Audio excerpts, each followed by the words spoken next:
اب اگر ہم نے میاں کو چھوڑ دیا تو شاید اللہ بھی ہمیں معاف نہ کرے، اس لیے کہ یہ قومی چور ہے، یہ ہاریوں کا چور ہے، اور ہم ایسے درندے کو برداشت نہیں کر سکتے۔ زرداری صاحب، یہ 6 کروڑ ڈالر آپ کہاں سے لے کے آئے ہیں؟ ہم اس وقت تک چین سے نہیں بیٹھیں گے جب تک کہ یہ 6 کروڑ ڈالر پاکستان واپس نہیں آتے۔ شہباز شریف صاحب جو ہے وہ پنجاب کا قاتل اعلیٰ ہے، اس نے ماڈل ٹاؤن کا کیس میں جواب دینا ہے، اس نے ملتان میٹرو کرپشن کیس میں جواب دینا ہے، اس نے آشیانہ اسکیم کرپشن کیس کا جواب دینا ہے۔ یہ کرپشن کا ہم حساب کریں گے۔ اور بیٹا اپنا تو حساب پہلے کر لو، تم کس کرپشن کی بات کرتے ہو؟ اگر ایک کرپشن کا بیٹا سامنے کیس آ گیا تو آپ تو پھر والد صاحب کے ساتھ وہیں لندن امریکہ میں رہیں گے۔ بالکل آپ نے ہمیشہ ہمارے پیٹھ میں چھرا گھونپا ہے، اس دفعہ ہم آپ کے بہلاوے میں نہیں آئیں گے، نہ ہم آپ کے ساتھ جائیں گے۔ سوئٹزرلینڈ کے اندر کس کا پیسہ ہے؟ کتنا پیسہ ہے؟ 600 کروڑ روپیہ۔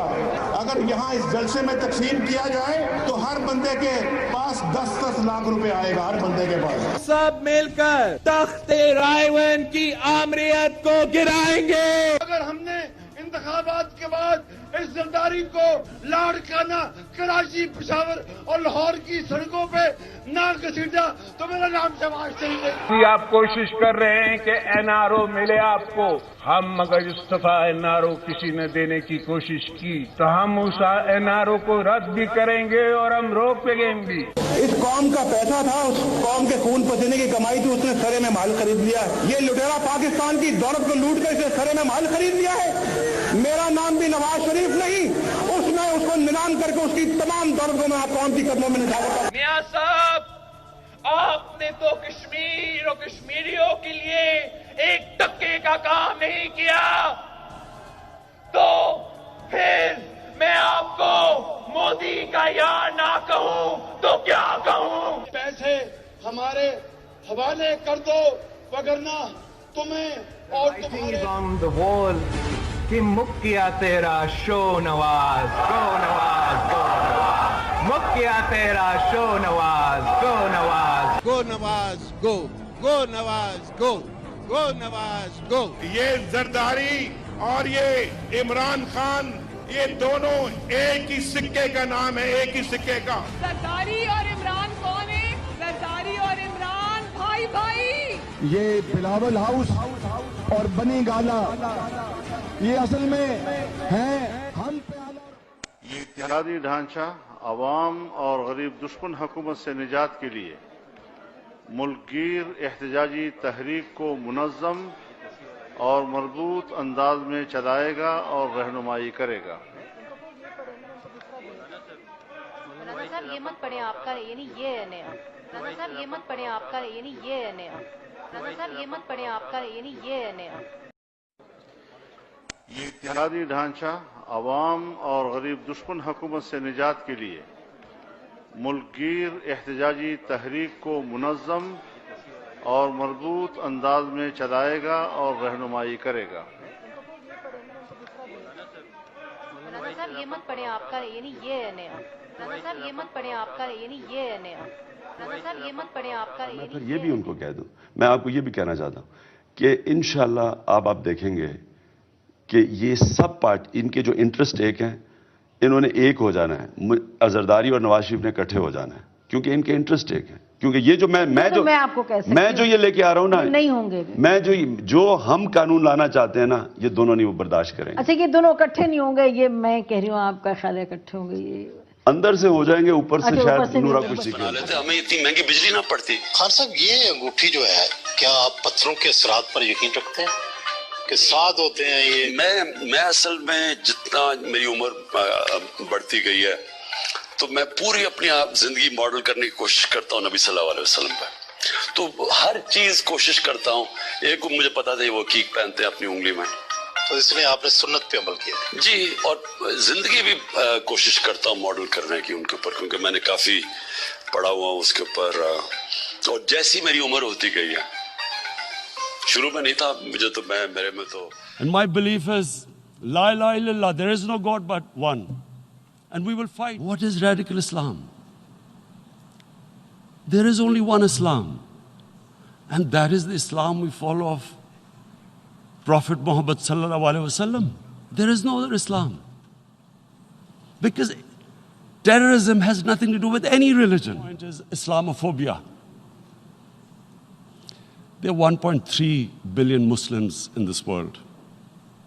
There are millions of Muslims living in other countries, European countries, and the US as minorities. Islamophobia since 9/11 has grown at a pace where it is alarming. Human communities live together. There should be understanding amongst them. But Islamophobia is creating a division. Muslim women wearing hijab, it's become an issue. It's become an issue in some countries. Hijab is some sort of a weapon. A woman can take off her clothes in countries, but she can't put on more clothes. How is this happening? Because of Islamophobia. And how did this Islamophobia start? After 9/11. And why did it start? Because certain Western leaders equated terrorism with Islam. Islamic terrorism. Radical Islam. So, Mr. President, when a Muslim society is unjust to its minorities, it is going against the religion of Islam and our Prophet, peace be upon him. So, it is important to understand this. The Prophet lives in our hearts. When he's ridiculed, when he's insulted, it hurts. As we human beings understand one thing, the pain of the heart is far, far, far more hurtful than physical pain. And that's why the Muslims react. And I always thought that if I ever had the stage, I would try and explain this to the world community, especially to the Western community, because having lived in the Western community, people didn't understand. It must be a deterrent. Corrupt ruling elites should not be able to take money out easily and park it into foreign bank accounts and into these properties abroad. And I never understand why. Why do we have these tax havens? Why is this allowed? Why shouldn't rich people pay taxes? Why is it legal to have these tax havens where you have these secret accounts? Because, world is changing. The population of the world is growing. Sooner or later, you're going to have a crisis. If the poor get poorer and the rich get richer, there is going to be a crisis sooner or later. So this is my second point. I hope that the United Nations takes a lead in this.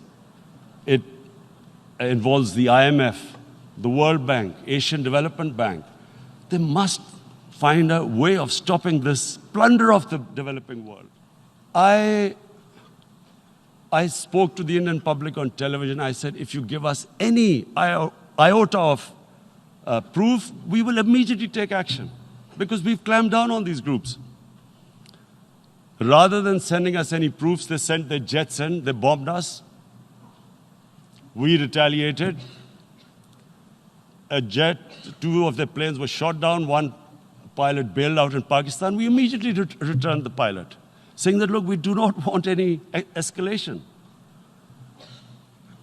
Rather than taking that as a peace gesture, the entire campaign, almost the entire campaign of Mr. Modi in the election was how he had taught Pakistan a lesson that jets had killed 350 terrorists. Complete lie. They had just killed about 10 trees of ours, which was quite painful given that, we are growing all these trees.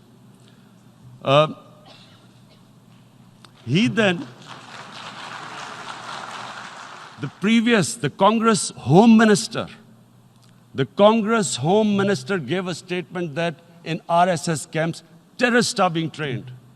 And these terrorists butchered 2,000 Muslims, and 150,000 Muslims were made homeless. Narendra Modi could not travel to the US because of that. And I need to make you understand this background before I explain to you that what sort of a mindset would lay siege to 8 million people with 900,000 troops. Women, children, sick people, locked in as animals. In fact, of what I know of England, if 8 million animals were locked in, the RSPCA would have made a lot of noise about it. These are human beings.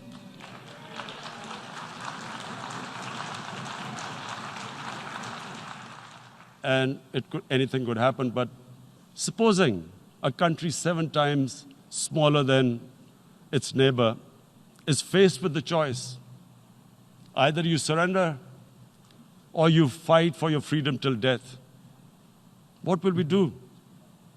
I ask myself this question. And my belief is, La ilaha illallah, there is no God but one. And we will fight. And when